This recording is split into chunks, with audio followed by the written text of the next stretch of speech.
Hola, ¿qué tal? Muy buenos días, buenas tardes, buenas noches, depende de cuándo estén revisando el material en la plataforma de YouTube o Educatic. En esta ocasión ya hemos llegado a la sesión 27 del curso de Imagen y Discurso Audiovisual del semestre 2020-2. En esta ocasión nos acompañan Ángela Islas, Brandon Rodríguez Ortega, Eduardo García, Jesús Sosa, Juan José y Mónica Jimena. En esta ocasión vamos a continuar con la última unidad de nuestro curso de imagen y discurso audiovisual sobre la parte de lo que es propiamente la imagen en movimiento. Y como hemos de recapitular, ¿no? En las últimas sesiones, pues bueno, hemos visto la parte de lo que son las tomas, el tiempo, las escenas, las teorías cinematográficas más representativas, dentro de las cuales se agrupan las tres o cuatro visiones, ¿no? Entre lo que es la visión formalista, realista, la visión semiótica y a veces posmoderna, fenomenológica, hermenéutica. Y en las últimas sesiones, pues bueno, vislumbramos también la parte de narrativa con el texto de Jordi Navarro. Y en esta ocasión, pues bueno, vamos a hacer pues, no un cambio abrupto, sino más bien es otra dimensión de la parte audiovisual y que tiene que ver con la parte actual de dónde va la discusión en tanto lo que se llama cultura visual digital. Aquí en el texto que vamos a revisar es el texto de Andrew Darley, el cual pues de alguna manera ya se ha vuelto pues algo pues no antiguo, sino pues ya han pasado varios años, ya varios quinquenios respecto de su publicación y que de algún modo pues reflexiona sobre algunos aspectos que ya han estado de por medio en nuestra cultura visual contemporánea. Se asemeja un poquito ahí a las reflexiones que veíamos con Robin Gubern, ¿no? Del bisonte a la realidad virtual. Pero bueno, aquí estamos más de lleno para vislumbrar lo que es la parte contemporánea de la discusión de la tecnología y la imagen. Un poco los objetivos o la pretensión, las metas de esta sesión es que generemos una reflexión crítica y crítica estética sobre la cultura visual digital. Más allá de, yo diría ya algunos hartazgos, ¿no? Que todavía incluso subyacen, ¿no? En la mentalidad de algunos colegas, ¿no? De irse por la línea fácil, ¿no? De criticar la cultura visual digital desde pues, una especie de posmarxismo o una dimensión moralina, ¿no? Desde, por ejemplo, criticar los videojuegos por la violencia o criticar todavía esta parte de la construcción del audiovisual por sus ejes éticos, morales, ¿no? Por ejemplo, criticar eh, bajo regímenes ideológicos, ¿no? Por ejemplo, alguna película de Tarantino, etcétera, y no problematizar lo que es la forma de lenguaje y discurso, ¿no? Su formalismo tal cual. Esa discusión creo que ya la había, pues, para eso, cuando tengan ahí alguna discusión medio bizantina en este sentido, creo que eh, me, re- me, me recuerda un poco los textos de Yuri Lutman, ¿no? Donde por ahí incluso él incidía, ¿no? Que las conductas no son modificadas precisamente por la incidencia de la observación nata de este tipo de discursos, ¿no? Entonces, quizá ahorita lo que me interesa es más bien que se le puede criticar esta cultura digital, ¿no? En términos de la reflexión estética, en términos de forma y que implica a lo mejor las dimensiones de contenido, ¿no? algo ya habíamos visto sobre una posibilidad de crítica estética desde los lenguajes del arte, desde Nelson Goodman, ¿no? Desde el nominalista, desde ver la obra no desde su generalidad, sino desde su aspecto particular. Y que bueno, es una tendencia pragmática, ¿no? Incluso para vislumbrar los ejes del discurso analítico, ¿no? Desde esta visión, pues bueno, aquí la reflexión será mucho ver el alcance metodológico en el cual podemos llegar a vislumbrar lo que es la cultura visual digital. Eh, vamos a mezclar aquí como que algunas reflexiones semióticas, ¿no? Hermenéuticas y estéticas respecto a los productos comunicativos que están hoy a la orden del día, ¿no? Porque ya la mayor parte de discursos están vislumbrados en esta tecnología pixel to pixel, ¿no? La modificación de imágenes. Aunque bueno, este primer texto, como les decía inicialmente, quizá ya puede ser incluso viejito, ¿no? Si lo vemos a la coyuntura actual, pero nos ayuda un poco a vislumbrar que no es un trabajo que llega de inmediato, ¿no? Quizá algunos de estos temas a lo mejor los han alcanzado en teorías de la comunicación 3, ¿no? En donde pues ya se vislumbra ella algunas particulares sobre la tecnología, ¿no? Y que bueno, pueden haber alcances limitados, ¿no? Como los de Castells, ¿no? Donde pues bueno, se va por la sociedad de la información, que pues bueno, a veces también puede quedar un poco escueto, ¿no? En la parte de la forma, etcétera. Eh, o las discusiones que vienen desde la dimensión desde Wiener, ¿no? Y las teorías de la comunicación, los caracteres autopoyéticos, ¿no? Los feedbacks, etcétera. Pero de ahí de lleno, pues bueno, eh, de todas formas voy a compartir en la plataforma de Educatic unos papers que están en inglés, ¿no? Pero los voy a dejar como materiales complementarios. También pues les voy a compartir el canal se llama Escenario, o que es eh, bueno, no sé si decirle youtuber, pero eh, este, eh, este presentador pues va incidiendo mucho en lo que ha implicado lo que es la tecnología actual con la inteligencia artificial. Y bueno, que eso ya tiene más connotaciones más bien sobre la parte de informática. Eso lo vamos a comentar la siguiente sesión, la sesión 28. Pero este texto nos va a servir nada más como una introducción a lo que es la parte cultural. Hay que buscar un poquito el plan de la obra de Andrew Darley, ¿no? Que es primero, o lo que comparte, lo que veremos en esta sesión es ver la parte del reconocimiento histórico y estético de la cultura visual digital. Ya en la siguiente sesión veremos la parte de los espectadores, la parte de la recepción y toda esta dimensión, ¿no? Donde viene el e-design y la cultura del Internet, pero sobre todo que esto está a la orden del día, o sea, no solamente en la parte de Internet, sino en otro tipo de medios que, bueno, a lo largo de 3 o 4 décadas ya se ha consolidado, ¿no? Entonces, este fenómeno digital como categoría puede ser muy amplio, ¿no? Y pues partimos un poco desde la apreciación y la parte del espectáculo. Estas líneas de preocupación, pues, bueno, se mezclan con una herencia incluso filosófica, histórica, analítica del cine, primero con David Borwell, ¿no? Que es la parte de agrupar las películas, ¿no?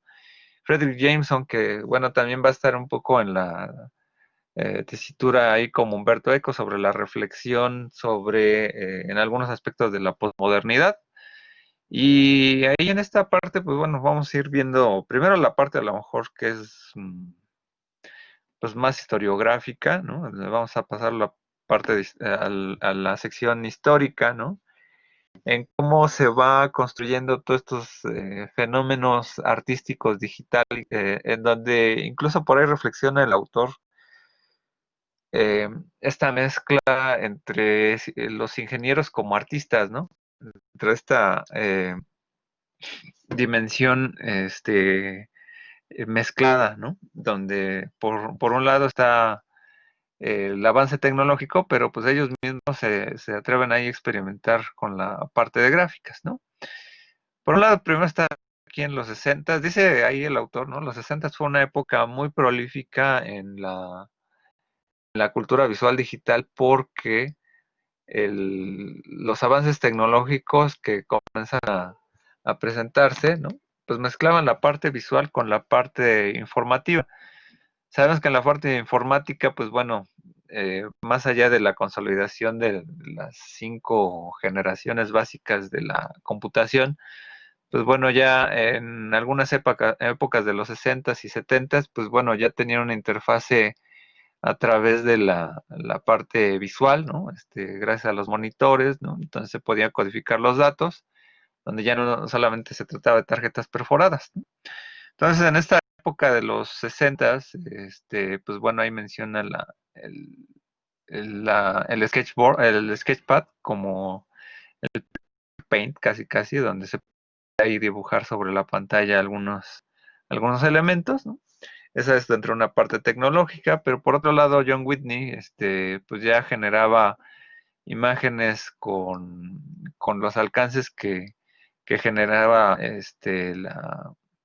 la parte tecnológica audiovisual, ¿no? Ejercicios a lo mejor en foro, pero mezcla de luces con ordenador, ¿no? Bueno, no como el ordenador que tenemos ahora, sino más bien síntesis de imagen, ¿no? Pero se le considera, pues bueno, uno de más que nada como dentro del eje de la animación, ¿no? Entonces, su arte era pues como psicodélico, ¿no? Entonces, utilizaba algunos aspectos mecánicos para generar estos aspectos visuales. Entonces, fue totalmente eh, un contribuyente a la parte tecnológica artística, ¿no? Otra parte, pues bueno, hay dos eventos fundamentales, ¿no? Que es Nine Evenings en Nueva York en el 66 y Cybernetic Serendipity en Londres en el 68, donde se hacían una muestra de esta mezcla entre tecnología y arte. Entonces, eso fue como una parte importante. Luego aquí retomamos la parte de Iván Sutherland que habíamos visto o reflexionado con la parte de la realidad virtual, ¿no? En las primeras sesiones hay con la dimensión de Roman Gubern. De hecho, sirve mucho como para reflexionar, ¿no? Entre todo lo que ya hemos revisado, ¿no? Del curso, ¿no? Entre la parte tecnológica, pero también el eje de qué es lo que sucede con el auge de la tecnología, ¿no? En esa parte que ya habíamos visto también con Roman Gubern, toda la parte de la búsqueda del realismo, ¿no? En esa época, bueno, también Nam June Paik, ¿no? Con sus ejercicios visuales, ¿no? A veces de eh, arte objeto, ¿cómo se le dirá? De instalación, pues también jugaban mucho con la parte audio.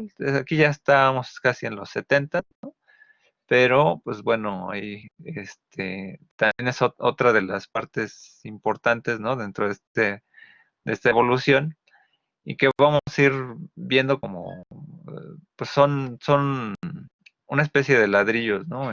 Tecnológicos, artísticos, tecnológicos, hasta lo que llegamos el día de hoy, ¿no? Entonces, tanto así como John Whitney que generaba sus texturas, ¿no? Por monitor, ¿no? Por osciloscopio, ¿no? Generaba formas abstractas. Pues bueno, toda esta dimensión de experimentar con la parte tecnológica, pues fue importante también en los 70s. De aquí de repente parece que hace un salto el autor, pero creo que más bien va por la parte artística, cultural, luego va a incidir como en algunas otras categorías, ¿no? Pero, por ejemplo, el cine digital, ¿no?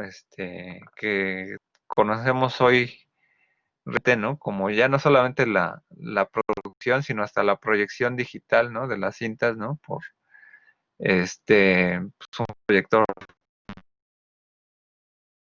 digital, ¿no? Donde ya no la cinta analógica. Incluso, pues ahí es una parte interesante donde, pues bueno, finalmente ahí el aspecto cinemático se da frente al espectador. De esta manera, ¿no? Es como se comienzan a ver estos ejercicios de la mezcla eh, entre el digital, ¿no? Y que bueno, de ahí las primeras películas que utilizaban o aludían, ¿no? Eh, a esta tecnología, ¿no? Pues están en los ochentas, ¿no? Por ejemplo, ¿no? Con Trump, por ejemplo, ¿no? Y pues bueno, de ahí de los ochentas, pues bueno, toda la cultura de los efectos especiales, ¿no?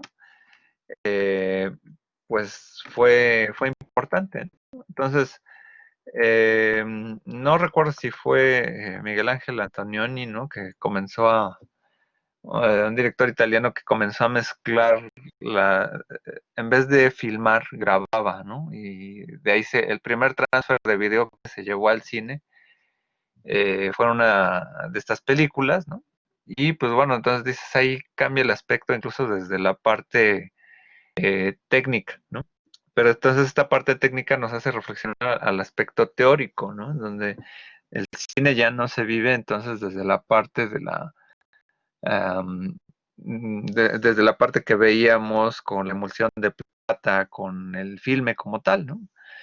Y otra parte, pues es la manipulación, donde ya, entonces, si el origen ya no está dentro del aspecto de la luz, del montaje y el trucaje, entonces esta síntesis de imágenes por CGI, ¿no? Entonces, pues ya dimensionen toda la posibilidad en donde la cultura visual digital, como va tomando un lugar importante, se mezcla mucho con el cine al principio, ¿no? Porque pues tiene una relevancia como tal, ¿no? Ver la pantalla grande y las imágenes que no se pueden fotografiar como tal, ¿no? Pero se va construyendo, ¿no? Y al mismo tiempo no sabemos si todo esto fue como en detrimento de generar cine desde una manera romántica, ¿no? Como una parte visual, pues digamos, este, eh, pues de algún modo, clásica, ¿no? Muy artesanal, y pues podríamos ahí dimensionar el aspecto de que aquí van entrando eh, una mezcla de la industria, ¿no? Aquí converge todo el fenómeno de Pixar, ¿no? Desde Teen Cop, ¿no? Sus cortos de los 80, ¿no? Etcétera, en donde de algún modo el evento cinematográfico era ver estas imágenes hiperrealistas, ¿no? Y pues de algún modo eh, podríamos ir viendo esta mezcla entre la tecnología, pero también en el acceso al usuario común y corriente, porque bueno, recordemos que el cine también ha sido muy mitificado por su acceso, ¿no? Entonces, creo que también el hecho de que se baje desde la dimensión del ordenador o de la computadora, eh, podríamos ser pues también desmitificadores, ¿no? De esta parte visual, ¿no? Como se había dado el cine, ¿no? Aquí, bueno, si se dan cuenta en el curso, más allá no es que quisiera haber obviado la parte de la televisión, sino que creo que, bueno, la televisión más bien entra más bien en este aspecto cultural tecnológico de otra manera, ¿no? O sea, aquí lo podemos ir viendo, ¿no? Donde la televisión también se ha apoyado mucho de esta tecnología audiovisual digital y que se mezcla con la tecnología del video. Entonces ahí viene todavía una mezcla interesante que se va incluso desde el registro por cinta magnética, pues incluso sabemos que desde ese punto de vista como el cine antes era analógico y podíamos ver el fotograma, en una cinta de video no lo era, ¿no? Entonces ya de ahí el impulso electromagnético viene también a implicarse dentro de este origen, ¿no? Quizá esta parte, pues a lo mejor histórica de la televisión también resultará importante, pero lo que nos interesa es cómo se llega a mezclar con este fenómeno de video. Y aquí entonces viene una parte interesante de lo que llega a ser entonces la vanguardia también en los 70, porque en los 70 también comienzan a darse los videojuegos, ¿no? Eh, Nolan Bush, Pong, los juegos clásicos, ¿no? Que se habían dado, ¿no? Pero y ya de ahí, bueno, la Magnavox Odyssey como primera consola, ¿no? En los 70s y en los 80s, bueno, toda la cultura de los arcades también, ¿no? De ver eh, ir a las galerías, ahí, los centros comerciales a jugar lo que aquí le llamamos las maquinitas, ¿no? Y que bueno, que era la parte de los tragamonedas también tiene una historia ahí medio extraña, ¿no? Porque los tragamonedas pues también es un fenómeno como de feria, ¿no? Que se va a alcanzar también en la modernidad, en el siglo XIX, por ahí, los circos modernos, ¿no? Etcétera. O sea, ahí como que el aspecto de feria, ¿no? Pero el aspecto ya de la cultura como tal de los videojuegos resulta muy, muy interesante, ¿no? Porque bueno, quizá en esta época, ¿no? Todavía en los 70s, los 80s, pues todavía había una construcción técnica, tecnológica, ¿no? Ya, los que somos generación Atari y Nintendo, ¿no? Pues más o menos ya había avanzado bastante, ¿no? O sea, ya habían 10 años, ¿no? Diferencia entre la Magnavox por ahí, ¿no? Entonces también ya ustedes que a lo mejor son generación PlayStation 1 o 2, ¿no? Pues habrán visto que ya realmente el lenguaje del videojuego está consolidado desde esa época. Incluso aquí, la parte de las arcades, incluso ya no llega a ser ahora un fenómeno tan vivido como eran los 80s, porque ahora finalmente tiene un papel fundamental las consolas, ¿no? Ahora se piensa mucho si el PlayStation 5, etcétera, ¿no? Cuánto nos va a costar y etcétera, ¿no? Pero bueno, aquí finalmente llegamos al carácter como de los temas de investigación, ¿no? Tengo por aquí, digo, independientemente de que luego que suba el video a internet, quiero compartir con ustedes dos aspectos interesantes que tienen que ver con la narrativa. Y un poco, por ejemplo, bueno, aquí pensé mucho en la obra de Hideo Kojima, ¿no? Que es uno de los creadores de videojuegos más importantes en Japón. Bueno, por ahí incluso por ahí se dice que él quiere trabajar un momento con Guillermo del Toro o algo por el estilo, pero bueno, ha sido una persona muy importante de Konami. Y pues bueno, que vamos primero uno de los videojuegos clásicos, ¿no? De él, ¿no? Que ha sido importante para sus franquicias, ¿no? Que es el Metal Gear. Pero no el Metal Gear que obtuvimos aquí eh, en México, ¿no? Los que pudimos acceder a Nintendo, ¿no? En algún momento, sino que esta plataforma que no llegó aquí, ¿no? Que eh, era esta plataforma se llamaba MSX, ¿no? Que era como una especie de como una computadora, ¿no? Entonces de aquí viene el original Metal Gear, ¿no? Entonces vamos a ver un arranque de un gameplay, ¿no? Vamos a ver, déjenme ver si lo compartir.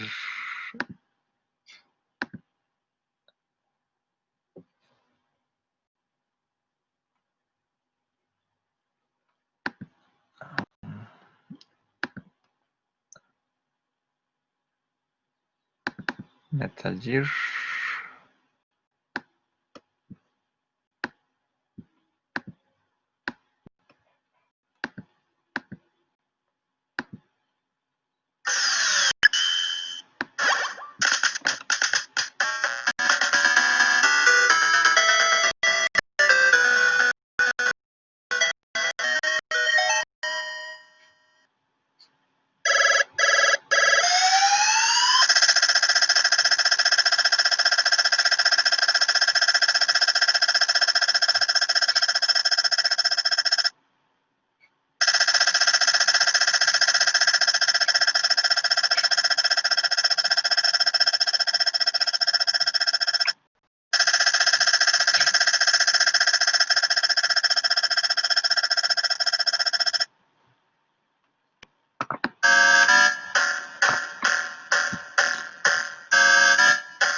ahí, ¿no?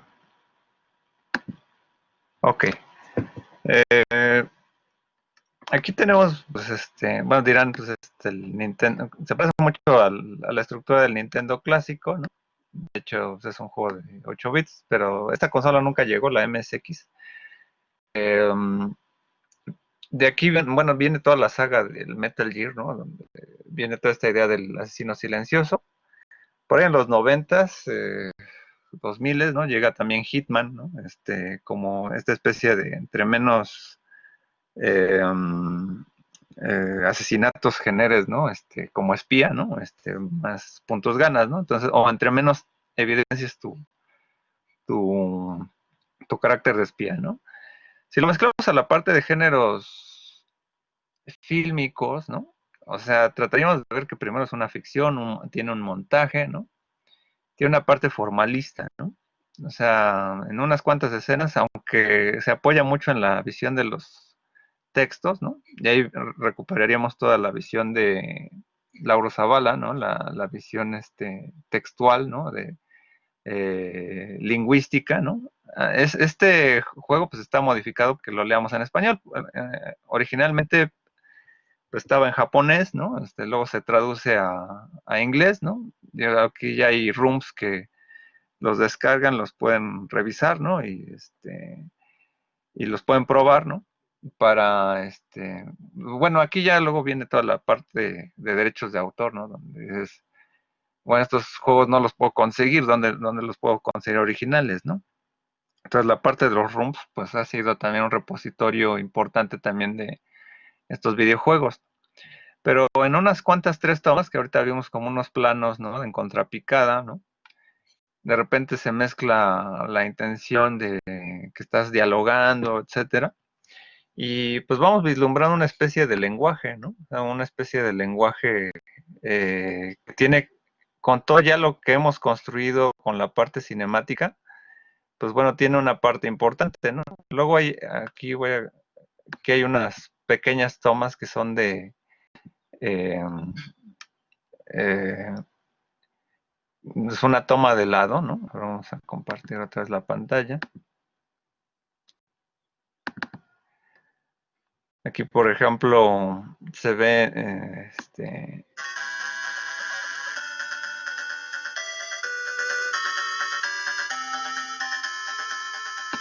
aquí cambia la perspectiva, ¿no? Entonces tenemos aquí 2 planos diferentes, 2 tomas diferentes, ¿no? A lo que estábamos viendo, ¿no? Recordemos que, bueno, en algunas épocas del videojuego, pues era muy plano, ¿no? De hecho, el género de plataforma, pues es cuando estás viendo de lado luego los juegos, ¿no? Los géneros en videojuegos cambian mucho en términos de la dimensión fílmica, como los habíamos visto, incluso desde la postura de David Borwell o de agrupar todo esto, o sea, nos hace reflexionar precisamente de cómo agrupamos las cosas o cómo agrupamos las categorías, ¿no?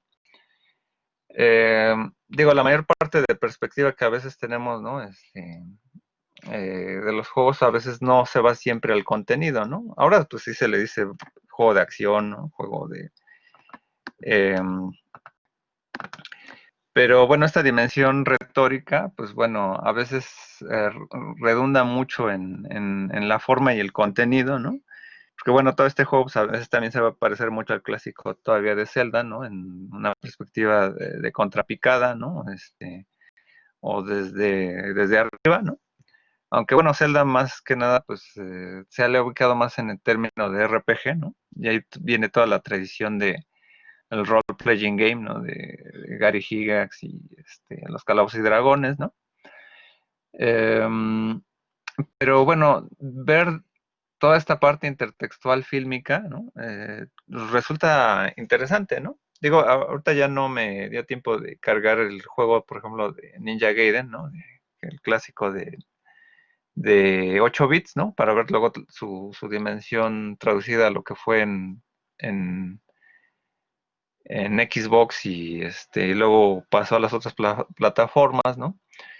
Pero, por ejemplo, los Cinema Display, pues todavía era muy de la parte del lenguaje audiovisual que conocíamos hasta la parte fílmica. Y eso también el videojuego ha tenido como una búsqueda, en términos de la promesa no cumplida por el cine con la interactividad. Y que es aquí donde va el asunto, ¿no? Voy a compartir ahora un extracto del Metal Gear de PlayStation 1. Eh, Digo, a reserva de que en la subida del video luego me lo corten o tenga que editar la videoasesoría, ¿no? Luego les dejaré el vínculo si no sale, pero bueno, vamos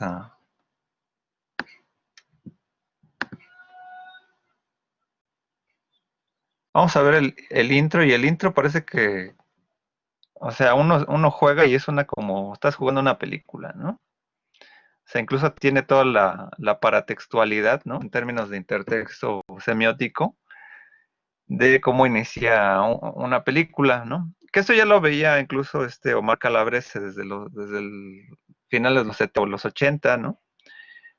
Cómo a veces los videojuegos agarran mucho del lenguaje visual.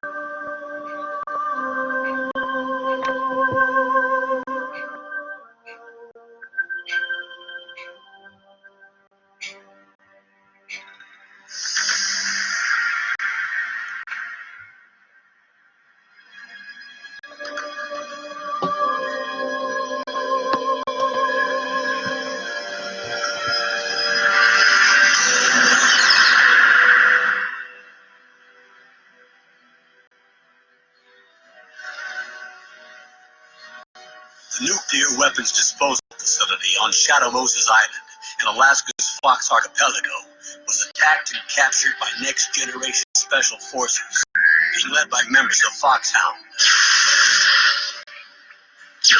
They're demanding that the government turn over the remains of Big Boss, and they say that if their demands are not met within 24 hours, they'll launch a nuclear weapon. You'll have two mission objectives. First, you're to rescue DARPA Chief Donald Anderson and the president of Armstead, Kenneth Baker. Both are being held as hostages. Secondly, you're to invest nuclear weapons disposal facility.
How's the diversionary operation going?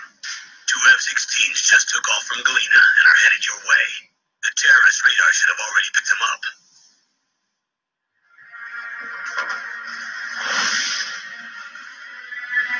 Behind B.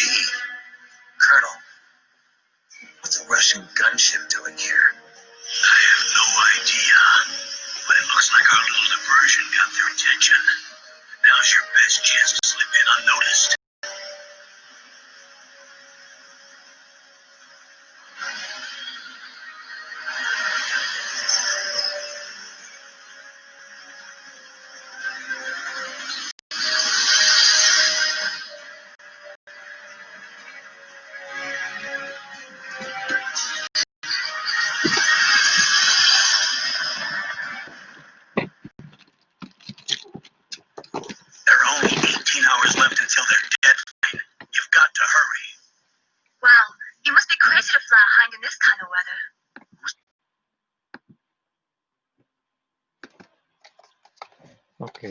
ya está ahí.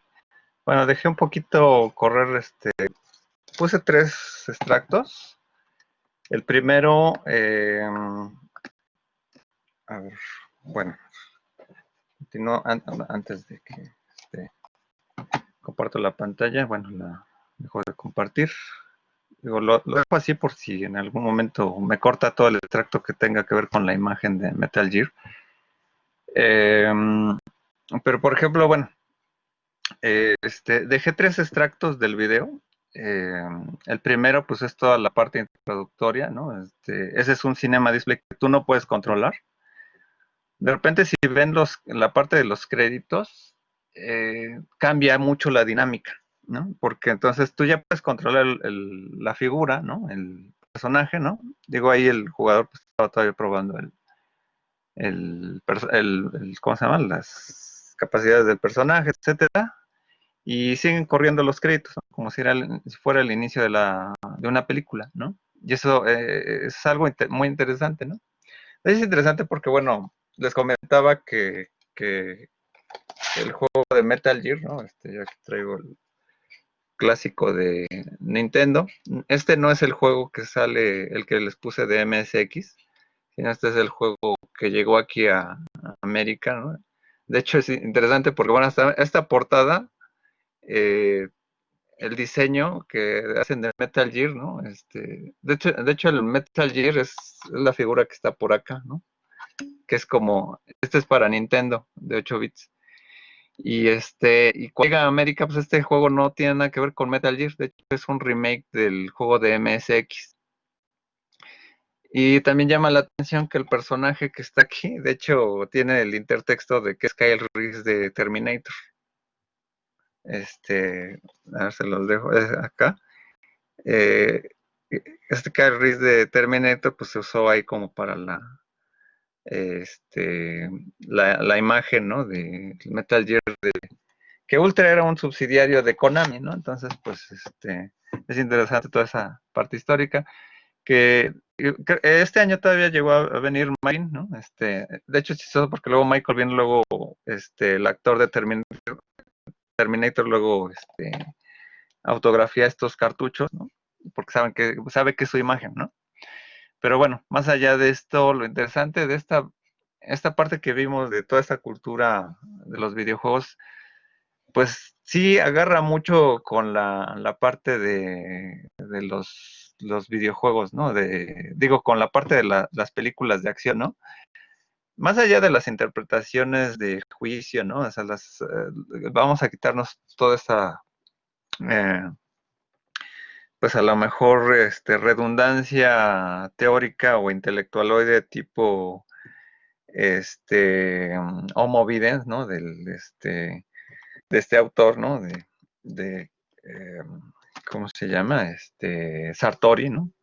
Digo, aquí Sartori sale sobrando, ¿no? O sea, creo que es las lecturas de Sartori para hacer análisis teórico de imágenes carecen de mucho fundamento, ¿no? Porque más bien ahí presentan el ojo moralino, ¿no? Desde cierta perspectiva y se olvidan más bien del carácter que a veces nosotros estudiamos, ¿no? Que en la parte de comunicación no todo es social, ¿no? Y no todo es, no todo en la comunicación es teoría social, ¿no? Entonces, eh, de hecho, para reventar esto de Sartori del Homo Videns, pues la semiósfera de Yuri Lotman, ¿no? Donde pues son perspectivas, ¿no? Y no hay ningún estudio comprobado de que la violencia genere la violencia de un videojuego, ¿no? Porque bueno, ahí finalmente entramos a un carácter más de la recepción, ¿no? O sea, uno interpreta que sea violento, etcétera, pero eso no implica las conductas, ¿no? Porque las conductas están dimensionadas en el actuar, ¿no? De la persona, ¿no? Y eso más bien es la adaptación de cómo ha sido tu contexto, tu ambiente, ¿no? Entonces, si tu ambiente humano es determinado, pues no va a implicar. Pero bueno, esto fuera de este paréntesis, o sea, lo importante es que veamos, ¿no? Este aspecto de forma en términos de lenguaje, ¿no? De estructura formal. O sea, entonces, este juego que, pues sí, como bien apunta Brandon, ¿no? Que es de Nintendo, pues ya tenían una narrativa, o sea, ya tenían una estructura más o menos, ¿no? hasta ventas ya más o menos se comienza a diversificar toda esta dimensión. Entonces, cuando vimos todo este corto, ¿no? De Metal Gear, el de 8 bits, ¿no? Pero para MSX y luego el de PlayStation 1, pues bueno, hay una búsqueda de cómo te sientes como en el personaje, ¿no? Tipo Rambo, tipo, este, que bueno, que sí ahí sí podemos hablar de propaganda, ¿no? Eso puede ser otro tipo de análisis. Eh, por ejemplo, ahora los juegos de estrategia, donde estás, pues, actuando como soldado y tienes que jugar ahí contra otros colegas, ¿no? Eh, entonces ahí ya tiene otra dimensión ahí que, bueno, la parte ideológica, ¿no? Pues no me imagino, pues, por ejemplo, una cultura antinorteamericana, ¿no? Jugando con este tipo de personajes, ¿no? Pero de algún modo, pues bueno, la jugabilidad, etcétera, pues tiene un papel importante, ¿no? Incluso por ahí, hablando todavía de esta parte ideológica, por ahí hubo un juego eh, en donde, un juego de Nintendo, donde creo que jugabas, creo que con aludían como a una figura del Che Guevara o por ahí algo así, ¿no? Entonces, en la traducción cuando vino a Norteamérica, pues modificó esta parte, ¿no? Entonces, esa parte ideológica, pues bueno, ahorita no nos interesa mucho, nos interesa más bien la parte de la construcción del lenguaje, ¿no? Entonces, en esta discusión que vamos a ir viendo, ¿no? Voy a retomar la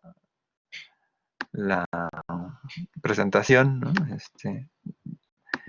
Digo, vale la pena mucho este paréntesis, sobre todo porque la cultura de los videojuegos también implica mucho esta cultura digital, ¿no? La cual estamos aludiendo, ¿no? Eh, las salas de atracciones, o sea, ¿recuerdan esta discusión que señalaba hace poco Scorsese, ¿no? Sobre los superhéroes, ¿no? Y que decía que esos eran personajes o una diversión tipo de un parque de diversiones, de feria, ¿no? Pues no se equivoca en esa parte, ¿no? Porque bueno, las salas de atracciones pues, nos tratan de conmover, ¿no? Por la parte de espectáculo, generar una emoción interna, ¿no? Cuando llega la salida del tren a la ciudad de los hermanos Lumière, pues obviamente la gente estaba impresionada por lo que veía, ¿no? Ese aspecto de hiperrealismo pues siempre ha estado, ¿no? Incluso ahorita este, eh, hace una reflexión por ahí el autor, ¿no? Sobre los Nickelodeon, etcétera, ¿no? Incluso yo diría desde el cineorama, por ahí está también intrínseca esta dimensión, ¿no? De la verosimilitud y el hiperrealismo, ¿no? Pero eh, hay espectáculos en donde generas tú una interactividad también, ¿no? Que por ejemplo los Universal Studios o en Disney, ¿no? De repente hay una especie de eventos. Aquí, bueno, en México, bueno, cuando en algún momento los parques de diversiones tuvieron una relevancia, ahora que ya cerraron el de Chapultepec y pues bueno, pues que se quedaba en la franquicia, pero bueno, el otro que era Reino Aventura, ¿no? Y ahora Six Flags, ¿no? Pues bueno, a veces retoman estas franquicias. En los noventas, pues bueno, de repente salió este corto, que era una película interactiva, ¿no? Sobre la película de Terminator 2, que dijéramos que es la verdadera Terminator 3, ¿no? Pero donde, pues a lo mejor una visión alterna, ¿no? De que quedó por ahí, ¿no? La parte interactiva, ¿no? Salían unos actores, ¿no? Hablando ahí de Cyberdyne, ¿no? Etcétera, ¿no? Skynet, ¿no? Y de repente ponían la pantalla IMAX, ¿no? Y luego se movía los asientos, etcétera. Pero, pues bueno, esta búsqueda interactiva, pues siempre ha sido natural en el ser humano, ¿no? Tratar de transmitir una imagen tal cual fuera un sueño, ¿no? Y que también ahí se reflexión sobre también esta parte en que en algún momento en una entrevista decía Alfred Hitchcock sobre la parte hacia dónde va el cine. Y en esa parte de hacia dónde va el cine, pues decía, tiene que ser más interactivo, ¿no? Nada más que él decía, pues alguien te va a hipnotizar y pues vas a generar ahí una especie de audiovisión, ¿no? Y controlada. En esta parte, pues bueno, pues ha sido la búsqueda, ¿no? Desde siempre, ¿no? Del espectáculo moderno y que se emparenta siempre con la tecnología, ¿no? Entonces aquí la parte del cineorama que ya ahí recuperé de Raúl Grimón Sanson de esta feria del 900 en Francia, que proyectaba sobre un espacio sobre 360 grados, ¿no? Con varias cámaras, ¿no? Un aspecto de hiperrealismo de como si estuvieras en un globo aerostático. Esa es una parte, ¿no? Como la parte de sentir la realidad, ¿no? Fingida.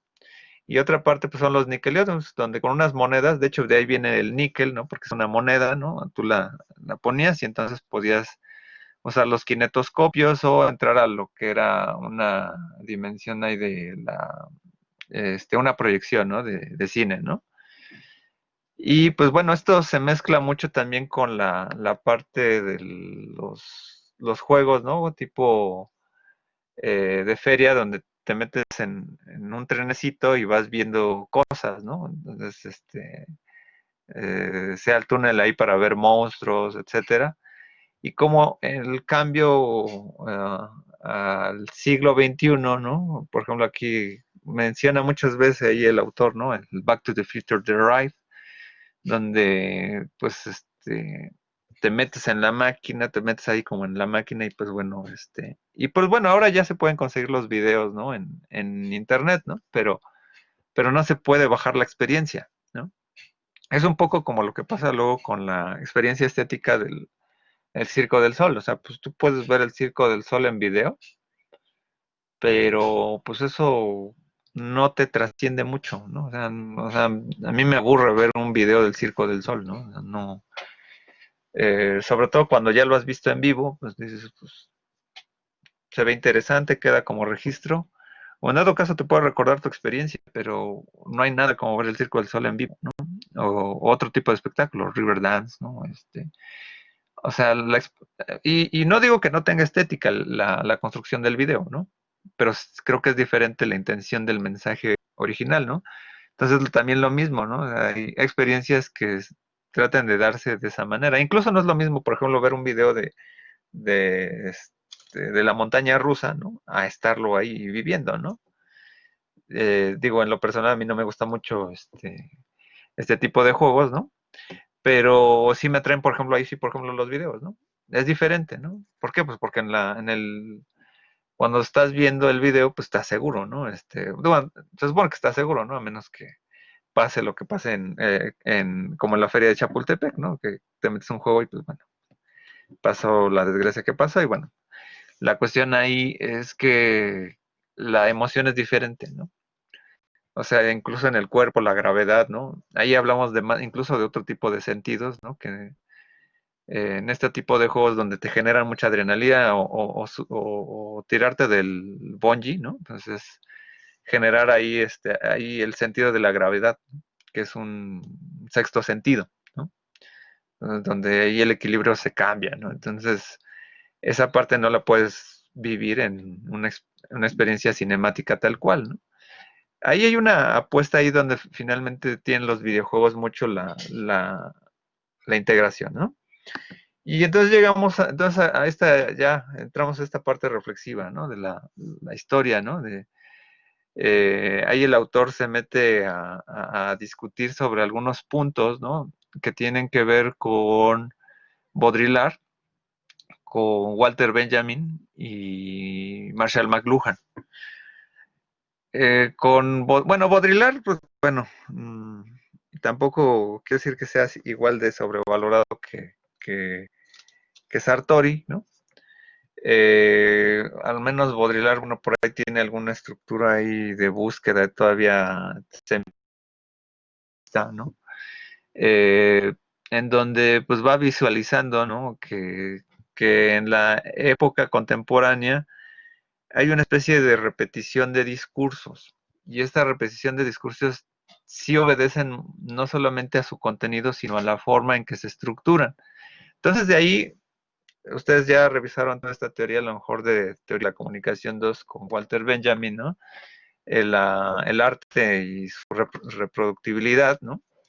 En donde, pues, ¿qué es lo que pasa cuando, pues, a diferencia de que yo voy al, al museo, por ejemplo, a ver la Gioconda, y de repente alguien saca su cámara fotográfica, le tomo fotografías y dices, pues bueno, ya tengo la Gioconda, ya no tengo que ir a al Museo del Louvre. Y es más, ¿no? Yo hasta lo que puedo hacer con mi fotografía es que yo la puedo imprimir y la puedo vender. O peor aún, ¿no? Ahora con los repositorios en internet, ¿no? Donde las imágenes las vendes, ¿no? Y las puedes vender para terceros que hacen videos o hacen otro tipo de producciones, carteles. Y dices, pues, si quieres mi imagen, pues te la vendo, ¿no? Cuestan $1, ¿no? El que la uses, ¿no? O la suscripción a este canal donde tengo mi repositorio cuesta esto, ¿no? Pero entonces dices, pues bueno, ¿quién es el detentor de lo de la autoría? ¿Cómo no? Entonces la obra de arte como que se desdibuja ahí, ¿no? Pero entonces también está esta mezcla, ¿no? Entre la visión pues, antropológica, tecnológica de McLuhan en lo que pasa precisamente con esta aldea global, ¿no? Con la dimensión de la repetición de los discursos y en la manipulación de los mismos, ¿no? A McLuhan también obviamente se le consideraba también uno de los gurús, ¿no? Entre la parte de la teoría de la imagen del siglo XX, ¿no? Donde también estaba, de hecho por ahí hay un texto de una enciclopedia en donde inicia, ¿no? Se llama, no me acuerdo cómo se llama una colección Salvat, ¿no? De libro de teoría de la imagen, y arranca precisamente con una discusión sobre McLuhan, sobre qué es lo que pasa con pues esta especie de culto a la imagen. Y este culto a la imagen, bueno, en esta mezcla entre Benjamin McLuhan, ¿no? Baudrillard, pues entonces reflexiona qué es lo que pasa con la búsqueda del hiperrealismo, ¿no? Y la formalización de este lenguaje, ¿no? Y aquí entonces vemos estas categorías, ¿no? Que es bueno, la dimensión hiperrealista, ¿no? Por ejemplo, aquí puse eh, un gráfico, una fotografía de la obra hiperrealista de Ron Mueck, ¿no? De hecho, vino aquí a México hace algunos años, hace como 10 años creo, si mal no recuerdo, en donde veías unas caras gigantes con unas características humanas tremendas, ¿no? Donde podías casi ahí tocar, ¿no? Los vellos, ¿no? Como si fueran gigantes, ¿no? Y en esta búsqueda como de analogía, ¿no? Como esta verosimilitud, que es una palabra clave, ¿no? Es lo que se genera precisamente a través, ¿no? De la búsqueda, ¿cómo se llama? Autorreferencial, ¿no? Dentro de estos elementos, ¿no? Y por ahí buscar, ¿no? Entre la dimensión de lo que son los signos culturales como menores, ¿no? Los emancipas en una obra diferente. Y entonces ahí es lo que dice pues, la ruptura de ojo, el Trump Haloel, ¿no?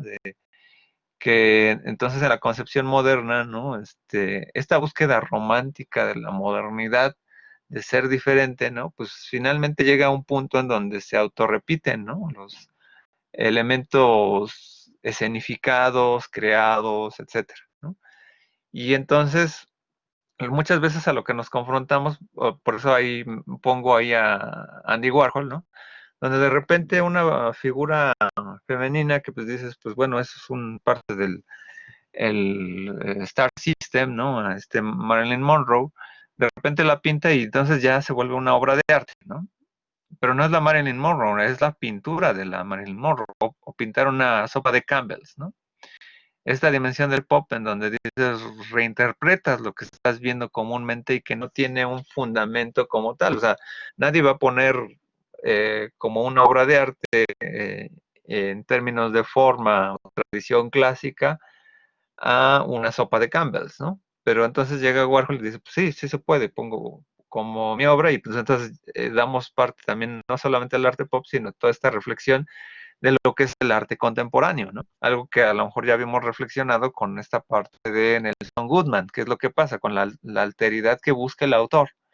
Y aquí vienen todas estas discusiones también sobre, pues, eh, sobre la crítica del arte contemporáneo, ¿no?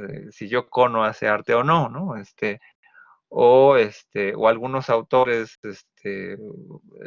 a veces tienden a criticar, ¿no? Pues qué es lo que está haciendo un artista, bueno, o comparar, ¿no? Muchas veces pictóricamente, ¿no? A lo mejor tiene más arte un chicharrón preparado que una obra de Jackson Pollock, ¿no? Por ahí está el meme, ¿no? En donde generas los mismos colores, ¿no? Eh, y bueno, pues, actualmente hay muchos críticos, ¿no? Que incluso se les puede tildar hasta de fascistas, ¿no? Diría eh, este mi colega Marcos Márquez, no, no, ahí que bueno, en esa dimensión, la crítica sobrellevada, ¿no? Sobre un punto de vista estricto sobre la estructura clásica pictórica, pues a lo mejor le quita una voz alternativa a lo que buscan muchos artistas, ¿no? Pero bueno, son posturas, ¿no? Eh, o sea, si lo vemos desde el nominalismo, bueno, pues damos chance, ¿no? A que existan este tipo de artes, ¿no? Donde de repente dices, ves una cubeta, ¿no? Y en una instalación, ¿no? Y dices, una cubeta llena de agua, ¿no? Y eso es arte, ¿no? Pero bueno, eso ahí tenemos que hacer mucho sobre la reflexión de la parte estética, ¿no? Y en esta dimensión, cuando, por ejemplo, vemos que en un aspecto a lo mejor digital está demasiado construido, demasiado detallado, es totalmente hiperrealista en el cine, ¿no? Los detalles. Y de repente Andrew Darley fija un poco la reflexión ahí, ¿qué es lo que pasa con la televisión, ¿no? La televisión parece como si entonces fuera, rompiera, ¿no? Este misticismo, ¿no? Pero lo acerca de otra manera al espectador, ¿no? O da otra especie de, de cultura, ¿no? Incluso esta parte que llama obscenidad, ¿no? A lo que dice Baudrillard, ¿no? La obscenidad, ¿no? Que es, eh, ya te lo muestran tal cual las cosas, ¿no? O sea, a lo mejor es, quizá este aspecto tan burdo, tiene una retórica diferente la televisión. Incluso juega con otro tipo de elementos, ¿no? Que a lo mejor te lo hace, bueno, tiene su mitología, ¿no? La televisión, ¿no? En términos de generar las historias, ¿no? Luego las noticias, etcétera. Pero sobre todo cuando se nos presentan las imágenes, ¿no? Porque bueno, ahí lo mítico, lo fantástico, como que se rompe, ¿no? Pero dicen, aquí está, aquí tengo, como en la nota roja, pongo la autenticidad de las imágenes, ¿no? Y de ahí es donde viene todo otro discurso ahí medio perverso, ¿no? Porque entonces el, eh, la dimensión actual de la televisión, ¿no? Cuando dices, lo estoy viendo en tiempo y forma actualmente, a diferencia de que una obra cinematográfica depende de un proceso de producción diferente. Y entonces ahí entramos mucho a esta parte de la dimensión que tiene que ver con toda esta teoría de la comunicación de los aspectos ahí psicológicos que nos implican cómo abstraemos este mundo a través de la televisión y su característica como de objeto, de sujeto a objeto, ¿no? Eh, entonces ahí viene toda esta dimensión como incluso de promiscuidad de las imágenes, ¿no? Donde está de repente con un punto y en otra parte, o sea, se nos muestra de todo, ¿no? O sea, y aquí viene toda esta parte de lo que es la transparencia, ¿no? Y la recepción frenética, ¿no? Donde dices, bueno, un poco juega como en la psique, ¿no? Entonces, entrando todavía a esta discusión, ¿no? Se va a meter con qué es lo que pasa con la dimensión posmoderna, ¿no? Sobre el arte, ¿no? Aquí tenemos otra imagen de Andy Warhol, ¿no? los zapatos, ¿no? De polvo de estrella o algo así, y la comparaba con una obra ahí de, creo que de Van Gogh, ¿no? Con los zapatos de un campesino, creo, ¿no? Entonces, eh, un poco la cultura moderna se le puede tildar de banal, pero también es una manera diferente de construir otros objetos, ¿no? Ahora, pues, no te puedes meter a Instagram y ver cantidad de X obras de artistas, o incluso cualquier persona puede de repente decir, bueno, esto que hiciste me gustó, esta fotografía me gustó mucho, ¿no? Entonces, ¿no? Ahora ya todos somos artistas, ¿no? Eh, el problema es cuando sabes por qué o cuando tu intención es determinada, ¿no? Cuando ya usas la composición desde un punto de vista específico, etcétera, ¿no? Por otro lado, bueno, esta reflexión sobre qué es lo que pasa con los medios, ¿no? Pues bueno, ya con Humberto Eco, pues a lo mejor desde los libros clásicos de apocalípticos integrados o a lo mejor otro tipo de dimensiones sobre lo que sucede en la cultura contemporánea, ¿no? Pues a lo mejor ya lo ha vislumbrado, ¿no? Lo pueden revisar por ahí. En Jameson, pues bueno, también hay una reflexión sobre la posmodernidad, como que la repetición de esquemas, ¿no? O sea, de moldes como ya prehechos como para ahí depositar, pues yo aquí pongo, como si fuera molde de Canvas, ¿no? De un programa para hacer, como si tuvieran las plantillas para hacer infografías, parece que así trabajamos. Y eso se repite, o sea, lo puedo vislumbrar muchas veces, siempre con muchos alumnos, ¿no? De comunicación, porque bueno, cuando llegan a hacer sus primeras prácticas de video o de cartel, pues lo que hacen es copiar lo que han absorbido durante tanto tiempo, ¿no? O peor aún, ¿no? Cuando hacen sus campañas de representantes de consejeros y comienzan a hacer su campaña política, pues obviamente sus referentes son las campañas políticas de los partidos, ¿no? Y ya tienen toda una estructura visual, de composición, ¿no? Etcétera. Eh, Sin meterme en las ideas, pues más bien en términos de la parte de la dimensión de forma, parece que es la misma construcción. Igual cuando hacen su primer ejercicio de eh, tipo de programa de TV, ¿no? Que a veces se me hace un poco de desgaste ahora ya luego meterse a hacer producción de televisión en una facultad, hay que conocerlo, pero bueno, la mayor parte de estudiantes no se van a dedicar a eso, ¿no? O sea, es muy poco el sesgo y mucho menos ahora con la industria televisiva, ¿no? Eh, Hay mucho de turismo estudiantil, ¿no? Les prometes a muchos estudiantes cosas que no van a hacer, ¿no? Entonces, pues bueno, hay que quitarnos esa idea, ¿no? De la mitificación de la televisión, ¿no? Hay que pensar mucho ahora en los nuevos medios, ¿no? O sea, y que tampoco te vas a hacer millonario haciendo streaming, ¿no? Pero es una manera, ¿no? En donde a lo mejor sí puedes hacer producción audiovisual, ¿no? Y puedes, de repente, pues trabajar de alguna manera diferente y pues bueno, afortunadamente ya tenemos otra alternativa, ¿no? Eh, pero los moldes también casi siguen siendo los mismos, ¿no? O sea, de repente pues me sorprende ver que personajes de youtubers, ¿no? O sea, Luisito Comunica, Wherever, el Escorpión Dorado, ¿no? Tienen las mismas estructuras que muchos programas que la televisión hacían. Entonces dices, bueno, ¿dónde está la novedad, no? Si lo haces intencionalmente, pues para ganar dinero, pues bueno, está bien, ¿no? Pero si lo haces intuitivamente, como para tratar de ser diferente, pues bueno, no le veo mucho sentido, ¿no? Si ese es el objetivo de cada uno, pues adelante, ¿no? No los critico, pero bueno, ahí, bueno, ya luego viene la responsabilidad ética, ¿no? Y de alguna manera, pues bueno, implica, ¿no? ¿Qué es lo que ven ustedes y qué es lo que van a hacer, ¿no? Bueno, dice Brandon, pues sí, Luisito estudió comunicación, pues claro, bueno, igual hay varios, ¿no? El mismo Wherever, ¿no? Y su grupo, creo que eran estudiantes, ¿no? No me acuerdo de qué universidad privada, pero pues bueno, igual, ¿no? O sea, vendían sus espectáculos de Unitec, ¿no? De ese Eduardo García. Entonces, cuando realmente copiaban todo el esquema de Adal Ramones, ¿no? Entonces dice, esos moldes están en la repetición. Entonces, aquí el problema es cuando nosotros nos confrontamos muchas veces a la construcción audiovisual, ¿no? Porque dices, ¿qué voy a hacer? Pues lo que yo he conocido, ¿no?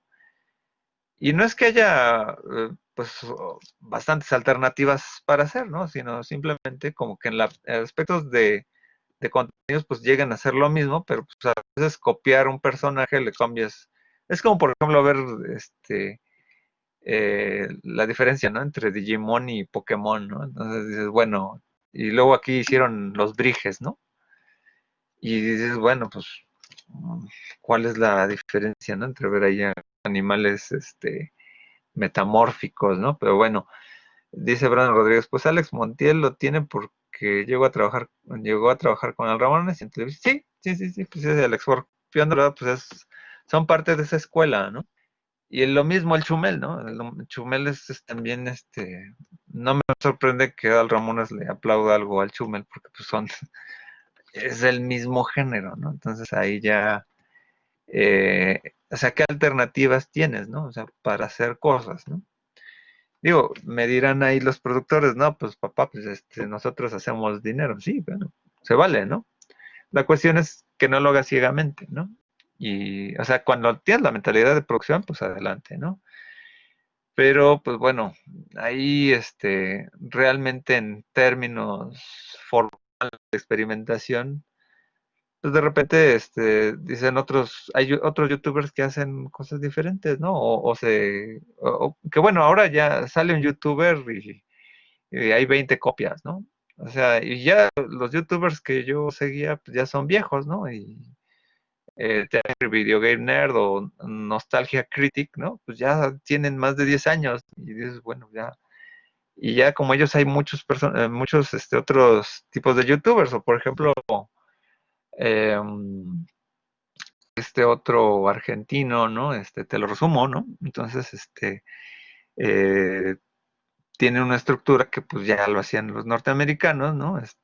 O sea, ya lo hacía Nostalgia Critic, ¿no? Y pues bueno, pues, pero tiene un papel ahí, importante, ¿no? O sea, aquí es un poco, sobre todo la reflexión en lo que se está haciendo también en lo digital, ¿no? Esos ejemplos a lo mejor son mucho del contenido actuándolo, etcétera, pero por ejemplo, eh, de repente hay muchas películas o videofilmes, ¿no? Que de repente hacen animación 3D, ¿no? Y son copias de lo que está, ¿no? Por ahí hubo, no me acuerdo, una película digital, ¿no? Que era una copia de Ratatouille, ¿no? Pero totalmente horrenda, ¿no? La animación, ¿no? Pero, este, así te puedes encontrar reestructuras, dices, bueno, donde finalmente, ¿cuáles son cuál es la pertinencia, ¿no? Del discurso, ¿no? O sea, sabemos que en el discurso fílmico, pues bueno, hay estructuras, ¿no? De montaje, etcétera. Pero al menos cuando de repente ves algo, es más, hasta una obra de Pixar nueva, pues bueno, hasta hay una alteridad, ¿no? En muchas veces, ¿no? Bueno, a lo mejor Toy Story, bueno, hasta eso es una saga interesante, a pesar de que ya la última no tenga mucho sentido, pero bueno, pues vaya y por ahí más o menos lo intentan, ¿no? Dice Brandon Rodríguez. De hecho, hay canales que se dedican a análisis de cómics, series y cine que siguen usando la línea que usaban los programas de TV. Sí, sí, sí, pues por ahí Top Comics, ¿no? También, ¿cómo es la Videonerd? ¿O cómo es eh, tienen la misma zona cero, ¿ok? Sí.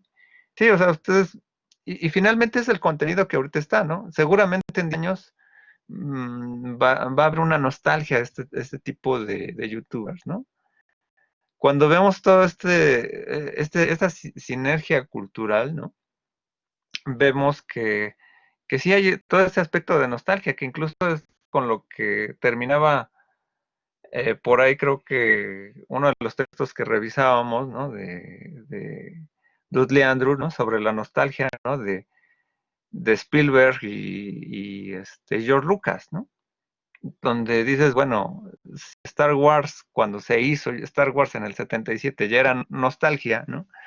O Los Cazadores del Arca Perdida en los 80 ya era nostalgia, y ahora nosotros, ¿no? Vemos con nostalgia los 80, ¿no? Pues es una repetición. En 30 años seguramente verán con nostalgia esta época, ¿no? No sé si tengan nostalgia que, bueno, cuando habían pandemias, etcétera, ¿no? te tenías que quedar en tu casa, ¿no?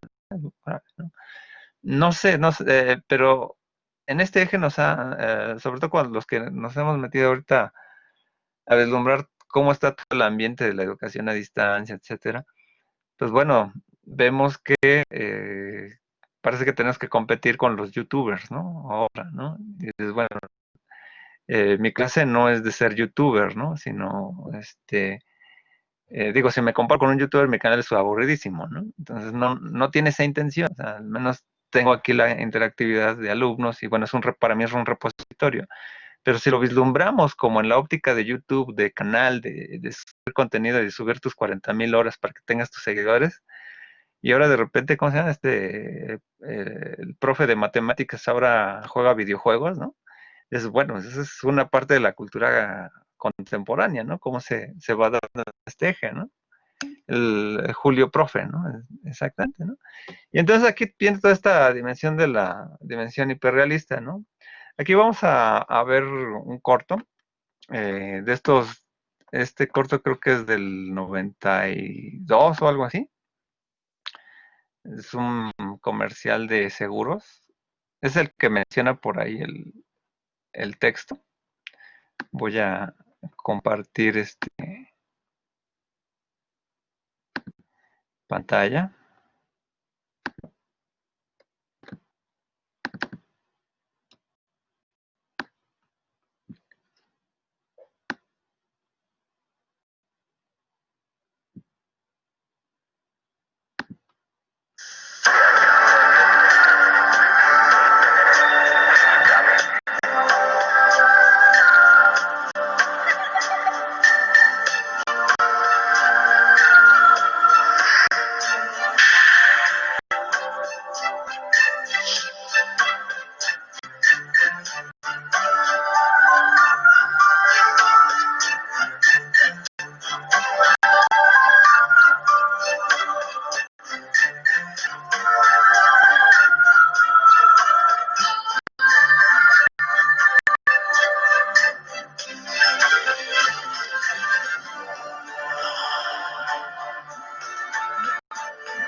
Every minute of every day, Eco Star opens 8 insurance policies for people all around the world. Eco Star covers your world.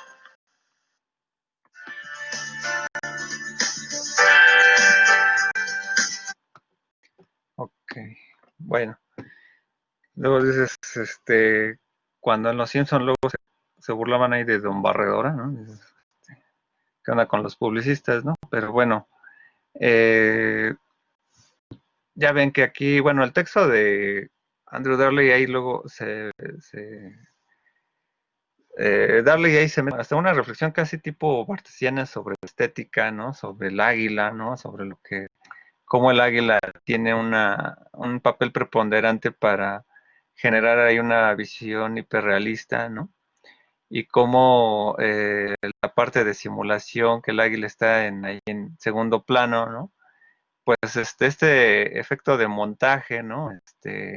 La hiperrealidad fotográfica, pues dimensiona, ¿no? O tiene una intención ahí, este, importante, ¿no? En esta particularidad como se están dando, por ejemplo, los discursos en los 90, ¿no? Es todavía la emancipación aquí de este tipo de contenidos.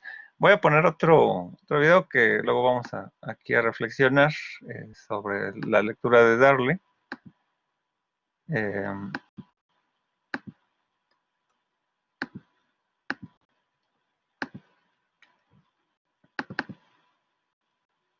comercial un poco extraño, ¿no?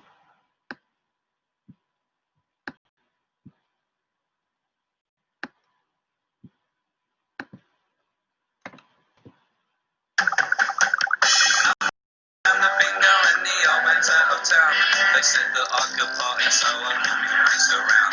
We spot a little diamond in the corner on a run. The lads will try it on, but end up with their fuses blown. Then she eyes me, but in a way that I condone. So while the party's raving, I step in with some old chat and let her share me pint of milk because it's cool for cats, it's cool for cats.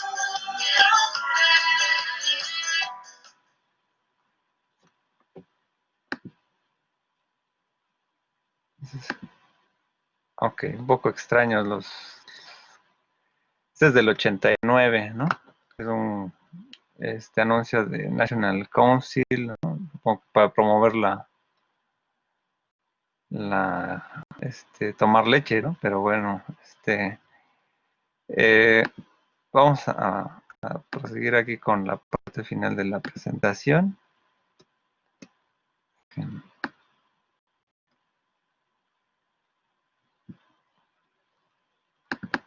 O sea, aquí hay una mezcla o sinergia, ¿no? Entre lo que es publicidad de televisión, ¿no? Animación, ¿no? Y el hiperrealismo, ¿no? Por ahí menciona mucho el texto, ¿no? O sea, cuando llega Toy Story, pues sorprende, ¿no? Aunque todo esto ya tenía que ver con las técnicas que se hacían en Disney, ¿no? La bella, Blancanieves, ¿no? Old Mile, ¿no? Green Old Mile de estos artistas y que bueno, o sea, esta mezcla, ¿no? De ver 2 planos o 3 planos, ¿no? O la mezcla de capas, más bien de capas, ¿no? En una animación, pues viene desde ahí, ¿no? Cuando vemos el águila, pues finalmente llega a ser una capa, ¿no? Que invade el aspecto de todas estas personas que, bueno, ven con posibilidad que están seguros por este tipo de seguros, ¿no? Y lo mismo con este comercial, ¿no? Eh, que bueno, genera toda esta dimensión, ¿no? El hiperrealismo, ¿no? Y la mezcla, ¿no? De la alteridad, ¿no? Desde este punto de vista animado, ¿no? O sea, hay ya una mezcla donde ya no separamos muy bien la parte de televisión bueno, más bien con la parte de la fotografía, con la parte del CGI, ¿no? En la televisión. Y en esa parte, pues bueno, también se generan ambigüedades, ¿no? Por ejemplo, cuando llega la película de Jurassic Park, ¿no? Pues también sorprende mucho, ¿no? Me acuerdo que de aquel entonces, en los 90s, había un programa que salía Nino Canún, ¿no? Y uno se desvelaba viendo esos programas, ¿no? De repente hicieron una discusión sobre la película de Parque Jurásico y creo que la directora del zoológico, no me acuerdo quién era, pero decía, ¿no? Que usaban animales, ¿no? Reales, ¿no? Pero llamaba mucho la atención, ¿no? Era gente con este tipo de sorpresas, ¿no? Que se creía los CGI como si todos fueran animatronics, ¿no? Bueno, Parque Jurásico tenía animatronics, pero algunos creían que usaban animales vestidos, ¿no? O sea, y eso es lo interesante, ¿no? De cómo hay obras que a veces no envejecen en esa parte, ¿no? O usan bien los efectos electrónicos. Por ejemplo, Star Wars, ¿no? De George Lucas, los primeros 3 episodios ha envejecido mucho, ¿no? Esa película, porque ahora ves mucho los contrastes, o sea, ves la película de episodio 2, ¿no? Y la ves en un monitor de 60, de 4K, ¿no? A 60 cuadros por segundo y parece que estás viendo una mala animación, ¿no? No así con las películas el 4, el 5 y el 6, ¿no? Que lo viejito tiene una textura, ¿no? Lo malo son las versiones reeditadas, ¿no? Las que quitaron a los Ewoks y a Laptinek, ¿no? Bueno, eh, dices, bueno, y por ahí luego las personas que construyen un material de las versiones originales, ¿no? Han restaurado por su cuenta las versiones de Star Wars, ¿no? Porque dicen que ahorita ya no se puede conseguir una versión digitalizada de Star Wars del episodio 6 con el final original, ¿no? Entonces hay un grupo de alternativa y de personas que luego trabajan con el fenómeno pixel to pixel para restaurar las películas, que por ejemplo la película Star Wars no debía tener una copia en la biblioteca del Congreso de Estados Unidos, pero creo que George Lucas se negó a dar una copia porque según no estaba la versión que él quería dar y luego hizo sus extrañas mezclas, ¿no? En los 90s y pues, bueno, y quedó ahí medio extraño, entonces las versiones que ha dado pues no son las originales, ¿no? Pero bueno, en esta parte, ¿no? Vemos toda esta evolución en los 90, sobre todo la parte de ambigüedades entre el uso de efectos, ¿no? Y saber qué es lo que se está usando con fotografía, ¿no? Pero sobre todo aquí ya no sabemos dimensionar si, por ejemplo, esta discusión que ahora se hace, ¿no? Del Rey León, ¿no? Actual, es una ¿cómo se llama? Una ficción real, ¿no? Live, este, fiction o live motion, no me acuerdo cómo le dicen, ¿no? O es una animación.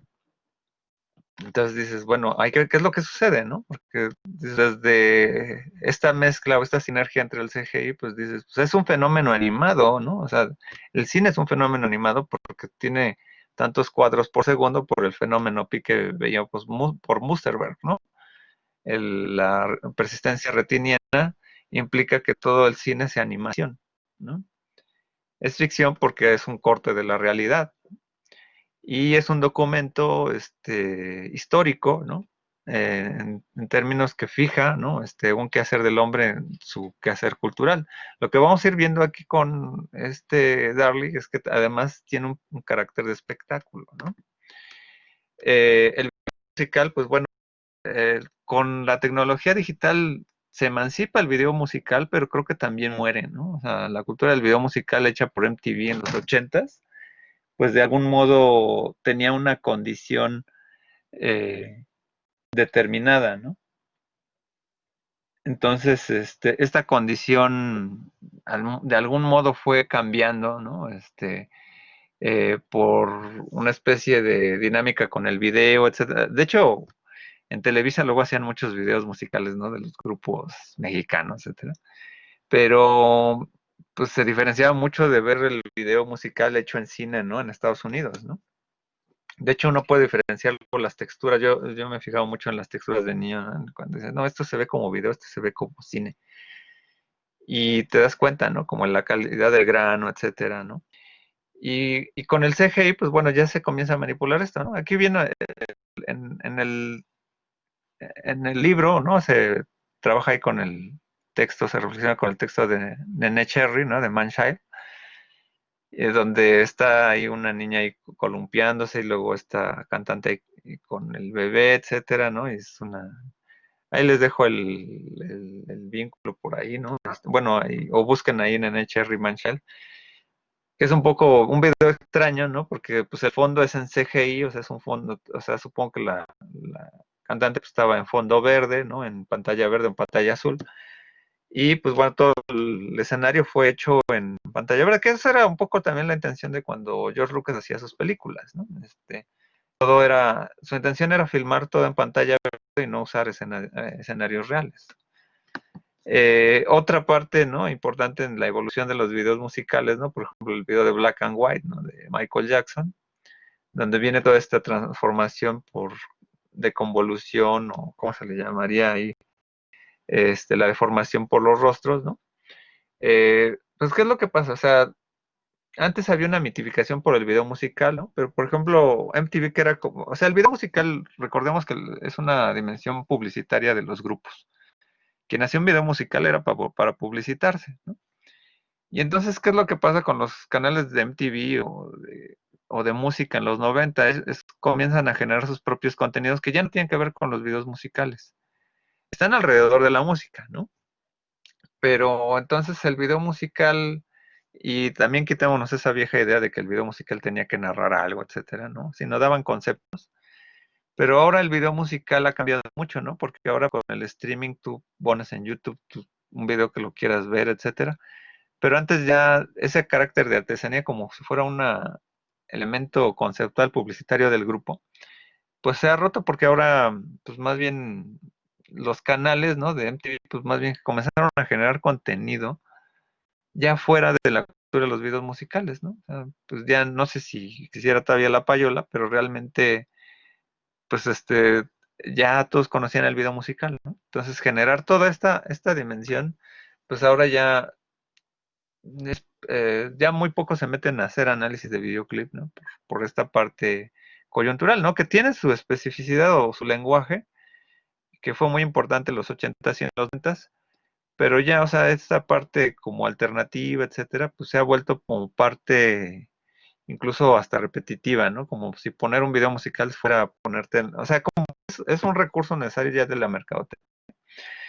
Pero en términos de forma y lenguaje, o sea, lo podemos analizar, tiene una pertinencia eh, eh, pues analítica, ¿no? Si lo queremos hacer en términos de lenguaje, pero realmente ya no vas a encontrar mucha alteridad en esta parte, ¿no? Que dimensiona el autor. O sea, como que esta repetición, y aquí, pues, por ejemplo, retomo pues un poco esta cultura de loop, ¿no?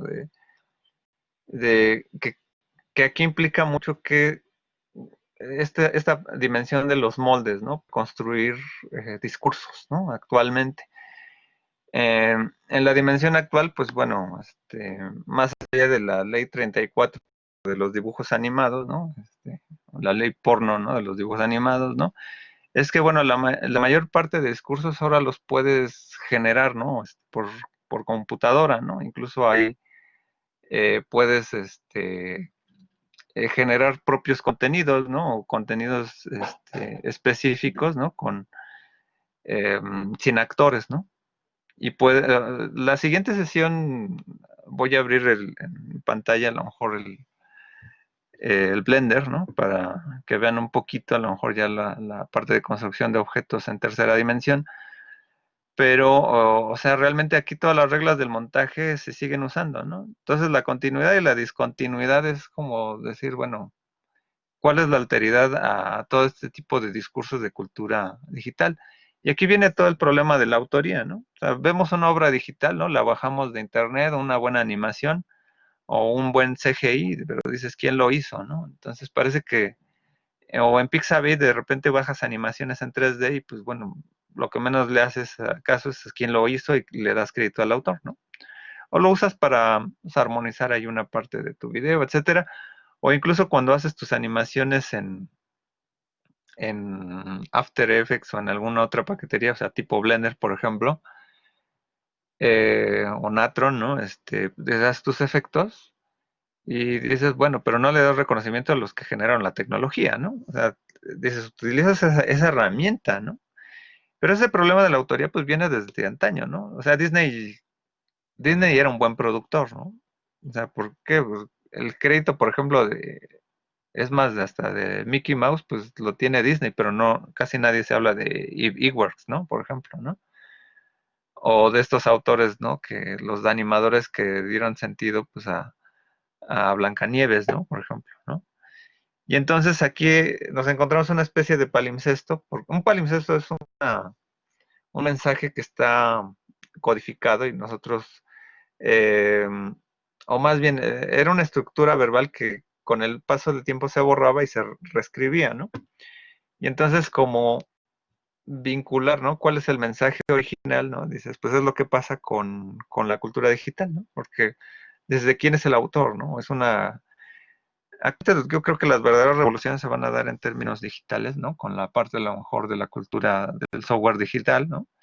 La plataforma GitHub, ¿no? Por ejemplo, donde pues todos nos tenemos que meter a estudiar un poco de programación, un poco de Python, ¿no? Por ejemplo, y vamos contribuyendo a una posibilidad y ya dejamos de depender de las estructuras, de las franquicias de los programas, ¿no? Pero cuesta trabajo, ¿no? O sea, cuesta trabajo porque la curva de aprendizaje es diferente, ¿no? Es muy difícil a lo mejor generar un contenido en Blender a que si tú lo haces con otro tipo de programa, ¿no? Eh, es, a lo mejor puedes tener más herramientas en After Effects, ¿no? Pero bueno, After Effects, pues bueno, finalmente tiene una licencia, ¿no? Y cuando hagas tu video, pues va a poner ahí el sello Adobe, ¿no? O sea, no en el video, ¿no? Sino en la parte del metadato, ¿no? Entonces dices, bueno, el problema es cuando quieras facturar tu producción, ¿no? Porque, bueno, dices, ¿con qué hiciste ¿no? Por eso les decía, no es bueno motivarlos a ustedes con la parte de software pirata, ¿no? Porque a la larga, ¿qué van a hacer cuando? O sea, la mayor parte de profesionistas lo hacen a cuenta propia, freelance, y lo trabajamos con nuestra máquina, ¿no? Entonces, además de que a lo mejor tienes que invertir en tu equipo, tienes que invertir en dónde, con qué herramientas tienes, ¿no? Y la diferencia de alguien como ustedes es que ustedes, su curva de aprendizaje, pues, es muy diferente a las personas que son simplemente técnicos, porque ustedes tienen que resolver el problema de la producción en esos términos, ¿no? Lo que nos encontramos ahora, entonces, es el meollo, ¿no? Bueno, entonces, ¿qué es lo que vamos a producir? O sea, tienes claro qué es lo que vas a producir Y entonces aquí pues las reflexiones hasta este punto de vista, ¿no? Es que, bueno, hay un uso determinado sobre esta tecnología, ¿no? Hay una estética de esta tecnología, pero también hay una cultura alrededor de nosotros, ¿no? Entonces tenemos un poquito que generar esta discusión en términos de, por ejemplo, su trabajo final, ¿no? De decir, bueno, yo analizo no solamente la parte de contenido ideológico, etcétera, pues eso se lo dejas pues finalmente a un especialista de sociología, ¿no? Pero entonces, ¿qué analiza un comunicólogo? Analizas la forma, analizas la estructura del lenguaje, ¿no? Y ahí es donde, por ejemplo, hace mucha falta, ¿no? En nuestra carrera, pues meterse en estos términos más de la informática. Ya les compartiré la siguiente sesión y a lo mejor en la plataforma, estos canales que motivan más a meterse este discurso, y ahí sí no entran las ciencias sociales, ¿no? Entra la compilación de inteligencia artificial, ¿no? Y ahí no tienes que comprobar si es ideológico o no, simplemente si responde el modelo matemático de alguna u otra manera cómo converge el discurso en términos tecnológicos, ¿no? La parte cognitiva, ¿no? Entonces ahí tenemos muchas cosas en términos de si seguimos ciegamente, ¿no? Meternos toda en esta discusión de las teorías sociológicas de la comunicación, aún sin sentido que a lo mejor ya puede estar resuelto muchas veces en las discusiones de otros, ¿no? O sea, no tenemos que, muchas veces nos metemos, ay, vamos a estudiar la televisión, pues bueno, desde Bourdieu, ¿no? Pues, bueno, pues puede ser viable, ¿no? Me meto a los medios tecnológicos de comunicación desde McLuhan, pero bueno, ¿qué más de ello nos metemos ahí en qué más profundizamos, ¿no? En términos de forma, ¿no? Entonces, en esa parte sí la carrera resulta muy, muy incompleta, ¿no? Entonces hay que pensar mucho en esta parte, sobre todo para hacerlo vivo, ¿no? Incluso ya hay plataformas, incluso para hacer videojuegos, ¿no? ¿Cómo se dice? No, ahorita no me acuerdo cómo se llama el programa, pero pues bueno, hasta eso se puede hacer, ¿no? Pero ya puedes controlar hasta tu propio guión, tu propio discurso, ¿no? Entonces, bueno, pues hasta aquí llegamos con esta parte de Andrew Darley, ¿no? Aquí nada más para que no quede el uso de algunos gráficos que planteé en la presentación, ¿no? Con eso de que ahora ya los derechos de autor te los pueden volar o te los pueden bajar si no los referencias, o ahora aunque los referencias creo que te los pueden bajar con la nueva ley, ¿no? Hay que estar al pendiente de eso. Y pero pues de algún modo estaríamos, pues bueno, en esta discusión, ¿no? Sobre todo porque eh, digo, este texto ya es un poquito viejito, ¿no? Pero sí nos da la pauta para adentrarnos en una discusión pues, semiótica, hermenéutica, sobre estos medios, ¿no? Actuales, ¿no? En cómo se dibujan, cómo se distinguen unos de otros, ¿no? Y cómo alrededor de toda esta cultura que tenemos, ¿no? En particular, ¿no? Orden del día, sobre todo cuando entendemos, bueno, qué es con las aplicaciones del celular, pues dice, te pones las orejitas, etcétera, los filtros. Sabemos que es una imagen generada, ¿no? Por CGI y por el programa. ¿Cuál es el carácter real de eso que estamos viendo, ¿no? Y ahí vienen incluso todas las discusiones, ahí sí, más que nada del derecho, ¿no? El año pasado salió una aplicación que se llamaba FreeNode o algo así en GitHub, ya la quitaron, ¿no?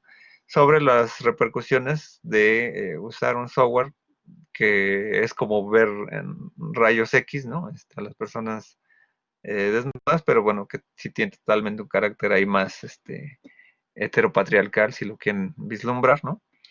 En términos de la invasión a la privacidad de los demás, ¿no? De decir, bueno, si lo quieres hacer en Photoshop, en Krita, en cualquier software, ¿no? En truquear una fotografía, te vas a tardar un rato y pues bueno, ya de a ti consta que si tú lo publicas, ¿no? Ya sabemos que es fake, ¿no?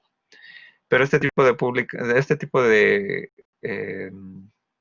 aplicaciones que, pueden desnudar a la gente, ¿no? O hacerla, o generar otro tipo de elementos, ¿no? Truqueables, ¿no?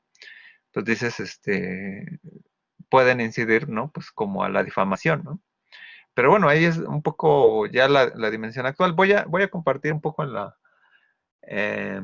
la plataforma este tipo de papers, ¿no? Que hablan de toda esta transformación del pixel to pixel, ¿no? Y la deconvolución y la reconvolución, en donde está la discusión ahorita actual sobre conocer un poco más sobre la tecnología CGI. Bueno, no sé si tengan algún comentario, pregunta sobre este tema. No sé si les llamó la atención, pues adentrarse en toda esta parte tecnológica. No sé qué opinen, ¿no? Ya nos quedan escasos 3 minutos. Eh, ¿Algún comentario? ¿No? Digo, ya nos hemos visto ahorita un poquito de videojuegos, ¿no? En términos de un ejemplo. O sea, yo creo que, como algunos colegas, ¿no? De la facultad, pues dan sus cursos de cultura de los videojuegos, pues bueno, o de análisis de videojuegos, bueno, tienen sus particularidades, ¿no? ¿Algún comentario de la clase, ¿no? Antes de pasar a algún otro dato técnico de la materia. Nada,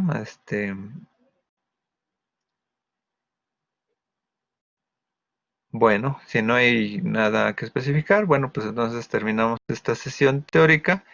Ya si alguien ahorita tiene alguna duda, ya corte la grabación, pues bueno, tiene alguna duda, me lo escribe ahorita por el chat. Una duda sobre el aspecto técnico de la materia. Ahorita ya lo resolvemos, pero bueno, si no hay nada, algo más que acotar sobre entonces la sesión del día de hoy, terminamos. Muchas gracias por su asistencia y pues bueno, esto ha sido la sesión número 27 del curso de imagen y discurso audiovisual. Muchas gracias, hasta luego.